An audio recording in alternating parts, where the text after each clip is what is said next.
मुखालिफत में खड़ा हुआ हूं क्योंकि ये अहम मुद्दों पर इंसाफ नहीं करता। मिसाल के तौर पर सर, अगर आप देखेंगे मुस्लिम एनरोलमेंट जो यूडीआईसी का डेटा है 2021-22 का, मुसलमानों का एनरोलमेंट गवर्नमेंट का डेटा बोलता है प्राइमरी में 15%, यूपी में अपर प्राइमरी में 14%, सेकेंडरी में 12% और हायर सेकेंडरी में 10%। प्राइमरी से लेकर हायर सेकेंडरी तक आते सर 5% की गिरावट होती है। वही सरकार का एआईएसएचई का डेटा है 2020-21 का, 2016-17 में मुसलमान 4.87 थे एजुकेशन में, 19-20 में बढ़कर 5.45 हुए और 2021 आते आते सर वो 4.64% हो गया। यानी जहां पर मुसलमान 2019-20 में 19,21,000 पे आगे, यानी 1,79,000 की गिरावट आई। ये क्यों हुआ सर? ये इसलिए हुआ क्योंकि ये मोदी सरकार तासुब और तंग नजरी के मजाहरे करती है। इसी वजह से मुसलमानों अक़लियतों में ड्रॉप आउट रेट ज्यादा है, लो एनरोलमेंट है और वो हायर एजुकेशन तालीम को मुकम्मल नहीं कर सकते। सर 3 स्कॉलरशिप स्कीमें हैं, 5 साल से cabinet committee of economic affairs in स्कीमों की मंजूरी नहीं दे रही है सर, 5 साल से। ये आपकी तासुब और नफरत नहीं है तो क्या है बताइए आप? बजट तो पास हो रहा है ऐवान में, 5 साल से आप पैसे नहीं दे रहे हैं। क्यों? क्योंकि cabinet committee of economic affairs इसको मंजूरी नहीं देती है। और मैं बताना चाह रहा हूं, आप विकसित भारत बनाना चाहते हैं, मैं तायद करता हूं, मगर क्या आप 14% आबादी को नहीं पढ़ाकर, उनको एलिनेट कर कर विकसित भारत बना पाएंगे? विकसित भारत उसी वक्त बनेगा सर जब मुसलमान समाजी, इक्तिसादी, तालीमी और माशी तौर पर ताकतवर होंगे। मगर अफसोस के साथ कहना पड़ा, सच्चाई है कि सरकार नहीं चाहती ये हो। सर मैं हुकूमत से पूछना चाह रहा हूं कि यूनिट कॉस्ट स्कॉलरशिप का 2007 और 8 से रिवाइज नहीं हुआ क्योंकि जो तालीम का कॉस्ट है उससे मैच नहीं कर रहा है। आप 3 स्कॉलरशिप को डिमांड ड्रिवन नहीं कर रहे हैं। 11 साल से आप 10 स्कॉलरशिप नहीं बढ़ाए, वही नंबर ला के रख दिए। मैं डिमांड ड्रिवन करने का मुतालबा करता हूं। सर प्री मैट्रिक स्कॉलरशिप को क्यों 9th और 10th से शुरू किया था?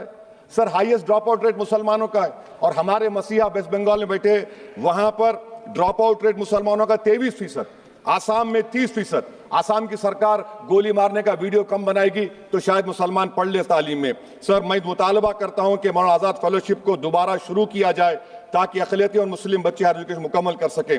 पेरेंटल इनकम आप इजाफा क्यों नहीं कर रहे सर? 1 लाख रुपए, 1.5 लाख रुपए क्या स्कॉलरशिप मिलेगी सर बताइए आप? और सर आपको मिसाल दे रहा हूं, आप तो काबिल आदमी हैं। 2022-23 में बजट था माइनॉरिटी मिनिस्ट्री का 5,000 करोड़, कितना आपने खर्च किया? 16%।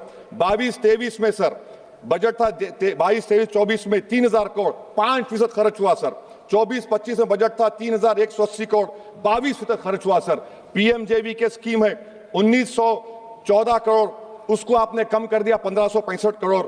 तो मैं सरकार से मुतालबा करता हूं कि मिनिस्ट्री ऑफ माइनॉरिटी के बजट का 10,000 करोड़ कम से कम होना चाहिए। तासुबियत को खत्म करिए आपकी स्कीम में। सर दूसरी बात, इनकम टैक्स के बेनिफिट मिलती थी हमारे फौज के सिपाहियों को जो विकलांग थे, आपने इनकम टैक्स बेनिफिट छीन लिया उन लोगों को।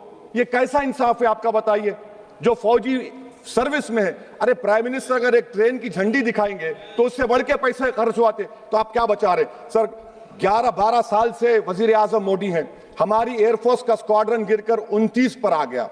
12 साल से आप प्रधानमंत्री हैं, हम एक मिड एयर रिफ्यूलर एवैक्स को नहीं बढ़ा सक रहे। पाकिस्तान के पास हमें ज्यादा एवैक्स है और ऑपरेशन सिंदूर में हमने देखा कि कितनी तकलीफ हुई। सबमरीन का शॉर्टेज है, आपको फिक्र नहीं है सर। और हम 3rd एयरक्राफ्ट कैरियर हम भूल गए। आखिर कैसे हम चाइना को इंडो पैसिफिक में रोक पाएंगे? ये देशभक्ति नहीं है सर। हमारी फौज में कमी है। क्या ये मुल्क इतना कमजोर हो गया कि हम अपनी फौज में बच्चों को भर्ती नहीं करा सकते? अग्निपथ स्कीम का रिव्यू होना चाहिए। इस ऐवान में चाइना बॉर्डर पर एक बहस होनी चाहिए। सर आप आ जाइए यूएस ट्रेड डील पर, जो ट्रंप ने एग्जीक्यूटिव ऑर्डर 6 फरवरी का निकाला, सेक्शन 4 कोट कर रहा हूं, डायरेक्टली इनडायरेक्टली अगर हम रशिया का ऑयल लेंगे तो 25% लगा देगा। कौन है सर वो गोरी चमड़ी वाला वहां बैठकर हमको बोलने वाला? किस हमने इस मुल्क को आजाद इसलिए करवाया था कि वहां बैठकर बोलेगा मैं जिससे चाह तेल खरीदूंगा। तुम होते कौन हो? तुम मेरे माई बाप हो क्या? आप 25% लगाएंगे सर। और वर्ड क्या इस्तेमाल किया? इंडिया। यानी अब नायरा जो है, नायरा कंपनी बंद हो जाएगी और हमको मॉनिटर करेंगे आप, भारत को उस पर ओवरसाइट करेंगे। अफसोस की बात है कि सरकार खामोश है। सर 2019 में ईरान का ऑयल मत लो बोले, आपने गलती की, आपने ईरान का ऑयल नहीं लिया। तो अमेरिका ने कहा कि इराक से लो, कंपेरेबल रेट पे, कंपेरेबल रेट पे, मार्केट रेट, नॉमिनल प्राइस पे नहीं। आज यूएस कह रहा है कि मोनोपोली रेट पे लो।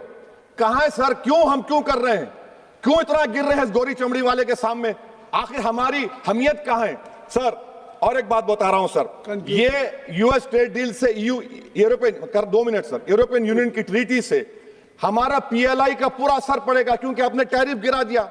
आपने टैरिफ गिरा दिया मेडिकल डिवाइसेस पर, आपने टैरिफ गिरा दिया सोफिस्टिकेटेड मशीनरी पर, तो यूएस इंडस्ट्रियल गुड्स आएंगे, तो डी-इंडस्ट्रियलाइजेशन का खतरा है इस मुल्क में। Sir, you are we signing a free trade agreement और a force purchase order? Sir, Bangladesh से यूएस ने कह दिया कि हमसे कॉटन खरीदो, 0 टैरिफ। सर, भिवंडी, मालेगांव, बनारस के पावरलूम का क्या होगा? 70% रॉ कॉटन हम देते हैं बांग्लादेश को। सर, एमएचए का बजट 5.7 बढ़ गया, डिफेंस का 15.99। मैं सरकार से मुतालबा करता हूं कि वेनेजुएला में जो हुआ, आप एक ऑपरेशन इंसाफ करिए। ऑपरेशन इंसाफ के तहत हाफिज सईद, मसूद अजहर, लखवी को घुस के लाइए भारत में, तभी इंसाफ होगा सर। जब तक खत्म कर रहा हूं सर, हम कुलभूषण यादव को भूल गए। वो कुलभूषण यादव जिसको आईसीजे हमने रुकाया, आखिर हम कब लेके आएंगे कुलभूषण यादव को? वजीर आजम इजराइल को जा रहे हैं, मैं उनसे ये मुतालबा करता हूं कि वो गाजा को जाएं, 15 मिनट जाकर देखें, 60,000 फलस्तीनियों खत्म कर दिया गया। और नेतन्याहू पर आईसीजे का अरेस्ट वारंट है, आईसीसी का, और आईसीजे में केस चल रहा है सर। तो मैं आपसे मुतालबा करता हूं कि वजीर आजम गाजा के बारे में देखें। मैं ज़ायनिज़्म मुर्दाबाद बोलता हूं, भारत जिंदाबाद। और ये सरकार तेलंगाना से नाइंसाफी कर रही है, कुछ नहीं दे रही है। बहुत बहुत शुक्रिया सर। बी सेल्वराज जी।